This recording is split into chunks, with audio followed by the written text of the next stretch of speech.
আজকে বানাচ্ছি মিল্ক সন্দেশ। তো মিল্ক সন্দেশটা কিভাবে বানাচ্ছি তো সেটাই তোমাদের সাথে শেয়ার করব। তো এতটা লোভনীয় হয়েছিল, দেখতে যেমন দুর্দান্ত হয়েছিল, খেতেও দুর্দান্ত স্বাদের হয়েছিল। শুধুমাত্র একটা উপকরণ দিয়ে এই মিল্ক সন্দেশটা বানিয়েছি। বানানো একদম সহজ। দেখো আমি ভেঙেও দেখাচ্ছি, মুখে দিলেই মিলিয়ে যাচ্ছে। তো তোমরাও এইভাবে একবার বানাবে। তো দেখো আমি কিভাবে এই মিল্ক সন্দেশটা বানালাম। নমস্কার সবাইকে, কেমন আছো সবাই? আশা করি সবাই ভালো আছো। পাপিয়া আঁকি নতুন ব্লগ ভিডিওতে স্বাগত। তো আমি একটা কড়াই নিয়ে নিয়েছি, কড়াইয়ে কিছুটা দুধ নিয়ে নিচ্ছি, লিকুইড দুধ। তো আমি গরুর দুধই নিয়েছি। যতটা পরিমাণ বানাবে সেটার কোনো মাপঝোঁক নেই, মানে কম বেশি করতেই পারো। তো আমি কিছুটা নিয়েছি, 1 লিটারে একটু কম দুধ নিয়ে নিলাম। তো তারপর আমি ভালো করে জাল দিয়ে নেব, আর কতকটা জাল দেওয়া দুধ ছিল সেটাও মিশিয়ে নিলাম একসাথে। এরপর আমি গ্যাস জ্বালিয়ে এটা ঘন করে নেব। তো দেখো অনেকটাই হয়ে গেছে দুধ। তো এবার গ্যাস জ্বালিয়ে দিয়েছি। গ্যাস জ্বালানোর পর একটু দুধটা জাল চলে এলে আমি কিছুটা দুধ নিয়ে নেব আলাদা করে। তোমরা প্রথম থেকে শেষ অবধি ভিডিওটা দেখার অনুরোধ রইল। আর ভালো লাগলে অবশ্যই একটা লাইক করো, কমেন্ট করো। নতুন বন্ধুরা সাবস্ক্রাইব করে আমার পাশে থেকো, একটা কমেন্ট করো। তাহলে আমিও তোমাদের পরিবারে গিয়ে আমি তোমাদের পাশে থাকবো। আর কমেন্ট করে তোমাদের ভিডিও দেখব, তোমরাও আমার ভিডিও দেখো আর সাপোর্ট করো, আমিও তোমাদেরকে সাপোর্ট করব। তারপরে এই লিকুইড গরম হালকা গরম দুধের উপর আমি দিয়ে দিচ্ছি আমুল দুধ। এখানে আমি আমুলিয়া দুধটা নিয়েছি, তোমরা যে কোনো দুধ নিয়ে নিতে পারো। পরিমাণ যতটা যে পরিমাণ পারবে দিতে পারো, ওইটার কোনো মাপ নেই। তো আমি অনেকটাই ছিল দুধ, তো হাফ ছিল। তো হাফ নিয়ে নিয়েছি, 500 গ্রামের হাফ ছিল, 250 গ্রাম মতন দুধ আমি আমুল দুধ নিয়ে নিয়েছি। তারপরে আমি লিকুইড দুধের সাথে মিশিয়ে ভালো করে ঘন করে নিলাম।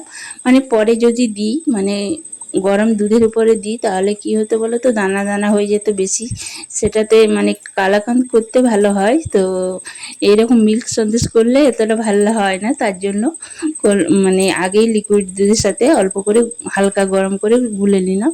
তো দুধটা জাল চলে এসেছে, এইভাবে ঘন করে নেব। তো ঘন করতে যা টাইম লাগবে, নয়তো বেশি কিছু উপকরণও লাগছে না, মাত্র একটা উপকরণ দিয়েই হয়ে যাচ্ছে। এরপর একটা ছোট এলাচ ফাটিয়ে দিয়ে দিলাম। তো এলাচ দিলে দেখবে যে কোনো সন্দেশ খেতে টেস্টটা অনেকটাই বেড়ে যায়। তো খেতে দুর্দান্ত হয়েছিল। তোমরা কিন্তু একবার বাড়িতে এইভাবে বানাবে আর আমাকে অবশ্যই কমেন্ট করে জানাবে কেমন হয়েছিল। দুর্দান্ত হয়েছিল, মুখে দিলে মিলিয়ে যাচ্ছিল, খেতে দুর্দান্ত। এরপর আমি লিকুইড দুধ মানে আমুল দুধটা রেখে দিচ্ছি ঢাকা দিয়ে, গুলানো হয়ে গেছে। আর এদিকে দুধটা অনেকটাই ঘন হয়ে গেছে দেখো, আর বেশিক্ষণ টাইম লাগবে না। আর এরপর আমি অনেকটা ঘন হওয়ার পরে এই যে আমুল দুধটা দিয়ে দিচ্ছি, ভালো করে আমুল দুধটা মিশিয়ে নেব এরপর। তাহলে কি হবে বলো তো, দানা দানা থাকবে না। আর এখন যদি শুকনো আমুল দুধটা দিতাম তাহলে কিন্তু দানা দানা হয়ে যেত, তাহলে অন্য সন্দেশ হয়ে যেত, মিল্ক সন্দেশটা হতো না, সেই জন্য। তো তারপর আমি সব মানে আমুল দুধটা লিকুইড দুধের সাথে যেটা গুলানো ছিল সেটা আমি ঢেলে দিলাম ঘন করা দুধের উপর। তো দেখো অনেকটাই হয়ে যাবে, তাহলে এবার আর টাইম বেশি লাগবে না, যেহেতু দুধটা আমার অনেকটাই ঘন হয়ে এসছে। এরপর কিছুক্ষণ জাল দিয়ে দিলেই হয়ে যাবে। তো একটু জাল আরও মিনিট 20-30 মতন লাগবে, তাও অনেকটাই টাইম লাগবে, মানে ঘন হলেও হবে না। তো একটু যাতে মানে ছেড়ে ছেড়ে যায় কড়াই থেকে, সেই পর্যন্ত কিন্তু আমাকে নেড়ে চেড়ে শুকনো করতে হবে দুধটা। তো দেখো অনেকটাই গাঢ় হয়ে গেছে। এরপর আমি পরিমাণ মতন চিনি দিয়ে দেবো। যেহেতু এখানে আমুল দুধ দিয়েছি তার জন্য আমি বেশি চিনির পরিমাণটা দেবো না, হালকা দেবো। হালকা মিল্ক সন্দেশটা খেতেই ভালো লাগবে। তোমরা মিষ্টিটা যে যেমন খেতে পারো সেরকম দিতে পারো। তো দেখো ঘন হয়ে গেছে, এরপর আমি চিনিটা দিয়ে দিচ্ছি পরিমাণ মতো। তো এরপর আমি চিনি দিয়ে দিচ্ছি, চিনিটাও যে যেমন খেতে পারো সেরকমই দেবে, কম বেশি হতেই পারে, তোমরা যে যেমন খেতে পারো।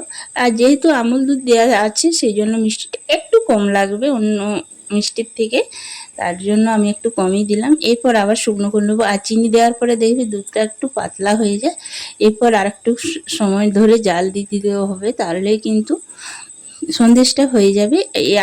আর কিছু উপকরণ লাগছে না, দেখতেই পেলে কত সহজেই এই সন্দেশটা বানানো যায়।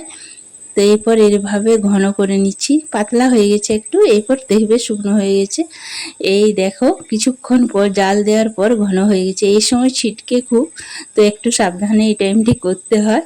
তো এইটা একটু খেয়াল রাখতে হবে। ব্যাস, আমার আর বেশি টাইম লাগবে না। এরপর ভালো করে শুকনো কড়াই এখনও হয়নি, আর একটু আছে বাকি। কড়াই থেকে যখনই ডোয়ের মতন ছেড়ে আসবে তখনই আমি নামিয়ে নেব। তো এই দেখো এই টাইমটা একটু ছিটকে যায়, এইটা একটু খেয়াল রাখতে হবে। তো ভালো করে নেড়ে চেড়ে আমি শুকিয়ে নিচ্ছি। এই দেখো কড়াই থেকে এবারে ছেড়ে ছেড়ে একটা ডোয়ের মতন হয়ে আসছে।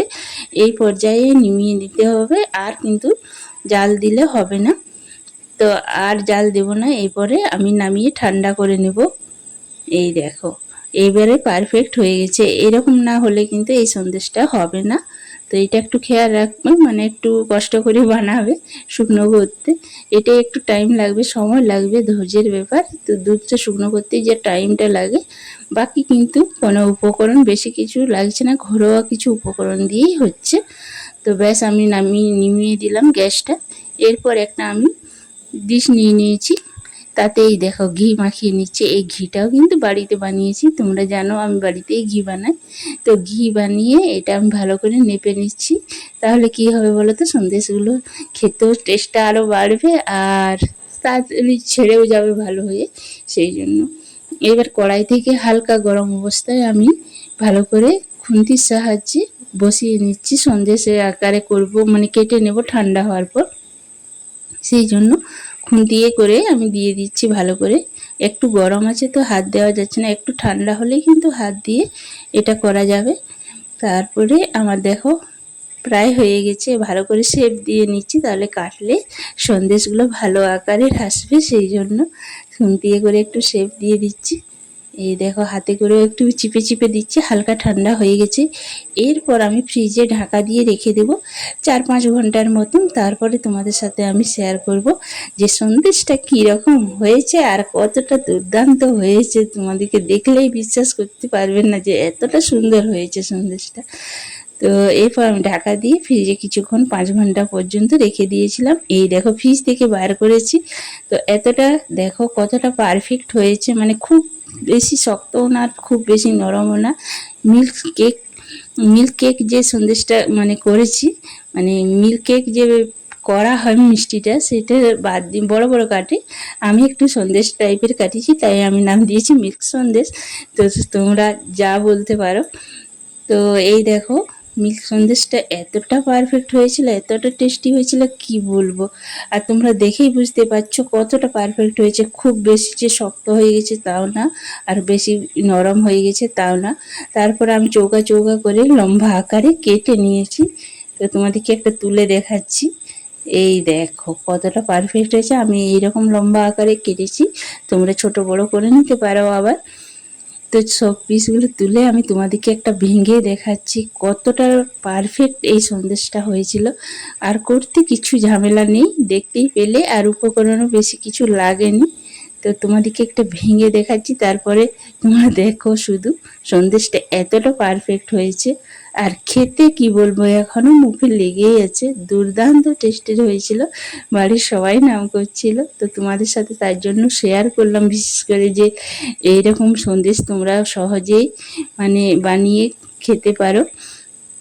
আর দোকান থেকে কিনলে এগুলো 15 থেকে 20 টাকা পিসের আগে পাবে না। বাড়িতেই সহজেই কম পয়সায় বেশি মিষ্টি খেয়ে নাও, ভালো মিষ্টি।